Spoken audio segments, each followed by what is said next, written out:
Morning, everyone.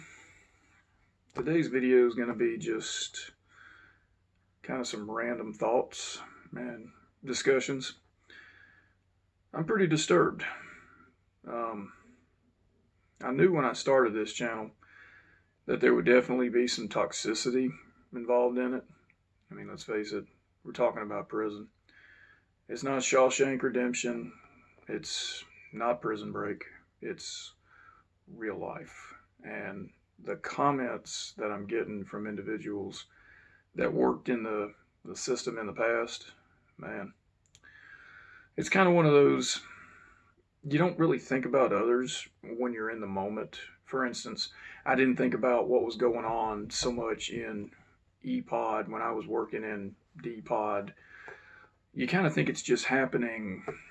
I'm speaking in second person, I guess. You kind of think it's just happening to you, when in reality, the same experiences are happening to everyone else. And I didn't really make that connection, especially at the time. If you hear an alarm going off, there's a car alarm going on this fucking neighborhood. So, where am I going with this?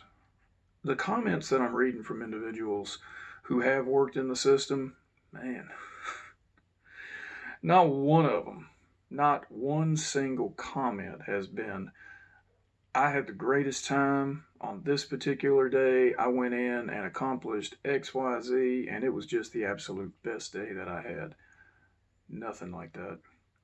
Comments ranging from an inmate was dying from AIDS, and medical staff refused to go in the cell to extract the individual, and the COs had to go in and get this person and take them to medical.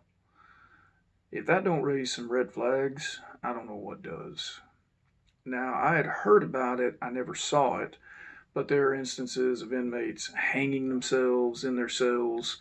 It was pretty difficult to do in segregation. General population, probably not so much. But comments about that, and guys hiring on that hadn't even been there a week yet, and they're already getting chunked on and assaulted. It's bad. I thought the system was bad when I left. It sounds like it's gotten even worse. And it almost makes me question, why hasn't the National Guard been called in at this point? It sounds like the Texas National Guard is about to be needed to patrol these areas. Now, devil's advocate for this. I enjoy devil's advocating myself, okay? What would activating the National Guard do? All right, let's look at the pros. Number one, we've got active soldiers at this point, dressed in camo, patrolling the area, batons in hand, ready to go. If they put their hands on them or they act up on them, essentially martial law is activated. Let's just go ahead and call it what it is, beat down time. Okay? I don't know what that would accomplish. I can picture it in my head. The Marine in me can picture in my head what goes on. And at that point, as many inmates as there are, you could fill it with just about as many National Guardsmen as there would be. But what would that ultimately lead to? All right. Another pro at that point, we're now following martial law at that point. If there's any kind of outrest or disruption, it's quickly handled.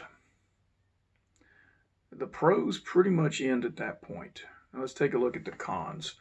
What would happen if the National Guard were to be called in or activated at that point? That means essentially TDCJ staff has admitted their failure, and I don't think they would have a job much after that. And the individuals, they always say the higher up you go, the thinner the air gets. They really only start to think about themselves. They don't care about what's going on down below them. They want their office, they want their paycheck, they want their career. They want it to last as long as they can so they can move on to the next. Because as much as they won't admit it, it can suck. So, first con, they've admitted their failure. Second con, at that point now, military vehicles are going to be all over the place. Troops are going to be on the ground. The media would have an absolute field day of it.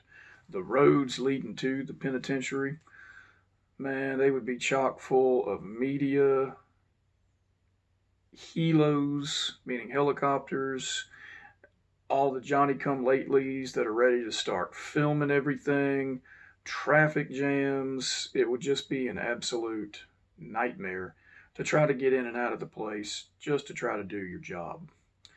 Third one on that, man, the amount of assaults and everything that would take place from there. I saw it after 9/11 overseas. Just the amount of assaults that would take place, it would be an absolute daily basis. Now, it sounds like that's already going on, not the martial law. It sounds like that's going on with inmates to COs. Okay. I thought my experiences were going to be somewhat individualized to me. No, no. Just about everyone who's worked in the system that's commented on my page has been in multiple forms of some kind of assault, abuse, beratement, harassment, something. So I don't know what the solution is for any of that. I don't think there really is. As long as there's going to be bad guys, as long as there's going to be prisons, and as long as they're going to be run the way that they're going to be run, I think it's just going to be that way. And I'm not really going anywhere with this. I guess maybe the message I could say to anybody who watches these videos that's planning on entering this industry, man, whatever you're thinking you're going to get out of it, or whatever you're thinking you're going to accomplish, I hope it's different for you than it was for me. And for the, not many of them, probably the couple of hundred other viewers that I've had that have commented on things with this, man, good luck to you. This video is just kind of a random rambling of the comments that I've seen and looked at, and it's bad. When you go to the TDCJ website, if you look at their Facebook page, they're painting this nice, beautiful light picture. Things are changing, pay is increasing, everything. No. That's, take a rusty pole and that's just like painting over it. Man, the rust is going to come back real quick. That's the best metaphor I can get from that. Now, devil's advocate to the inmates here. Okay. Let's talk about it just for a minute from their perspective. All right. I'm speaking to you, the viewer. Let's try this out. Okay. Stay in your house. Take a week off or so. Don't go outside. All right. Make sure you got enough as far as bread, peanut butter. Okay. Make yourself 6 peanut butter and jelly sandwiches a day. 2 at breakfast, 2 at lunch, 2 at dinner. Eat those all day and drink nothing but relatively warm tap water from the sink. All right.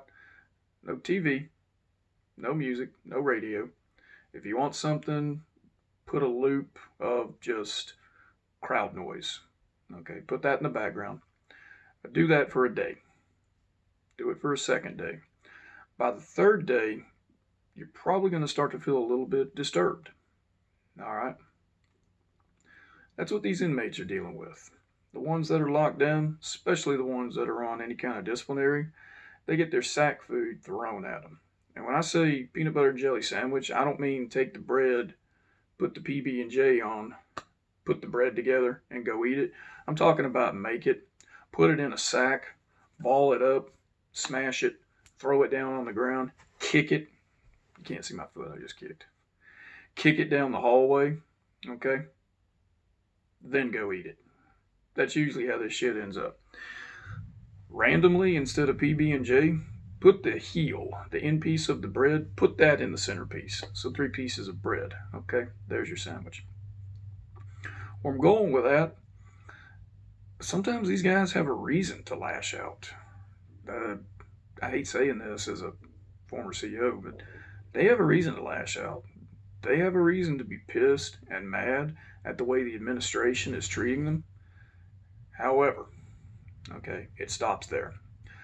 The way that they go about getting their voices across, assaulting staff, throwing shit, piss, I can't say that, everything else on these officers that are simply there. The officers are there trying to pass out food, trying to help medical get through to them, pass out material they need, to lash out at the ones that are there for their daily necessities. Wrong. And whatever comes to them, so be it. Until they change their attitude, nothing's really going to happen. So, on this side, you got the inmate upping their attitude. On this side, you got the CO upping theirs. There's no getting together. There's no happy medium. I don't know what's going to happen in the future for it. If there were any thoughts of ever returning to that career, which I wouldn't, but sometimes when I have kind of a pipe dream of, man, what would it have been like, so many years later? I don't know what would have happened. I know it was getting bad when I left. In the previous video, the inmate that did throw everything on me, he and I would have had a lot of beef. There's another video that I'm going to post up that I found out later on about what happened when this inmate was extracted from his cell later on. He was planning to kill me. I didn't know that at the time. Found it out a little bit later on. That was part of when I was talking to the major about when I did my outgoing brief, my why am I leaving TDCJ. He front loaded me a little bit of information, and it was very disturbing for me. So we'll save that for a future video. Folks, I'm sorry this video didn't really have a topic. If it was not entertaining, that's just kind of the mood I'm in right now today. I know it's just right before Christmas, but it's just gray outside, kind of depressing, and I don't want this to be taken at all to mean that I'm upset at the comments that the viewers are leaving. I love reading the comments. It's the toxicity of the comments that just, I don't have anything positive to say really about TDCJ or about the experiences. The only positivity that I can get from it is that I can put it out here, vocalize it so others can see it and possibly vicariously experience what it is that we dealt with as COs, and that for the individuals that watch this video that have loved ones that are in the system that think that COs are just bad or trying to get over, no, not at all. I say we because I was one. We have a job to do. We're trying to do our job to the best of our ability, and policy is what holds us back, staff holds us back, and the inmates. So it's hard to get to that happy ground. God, I hope it happens one day, but seeing the comments I'm seeing, I just don't think it is. Ever. So, folks, take care of yourselves. Have a good rest of your Saturday. Take care.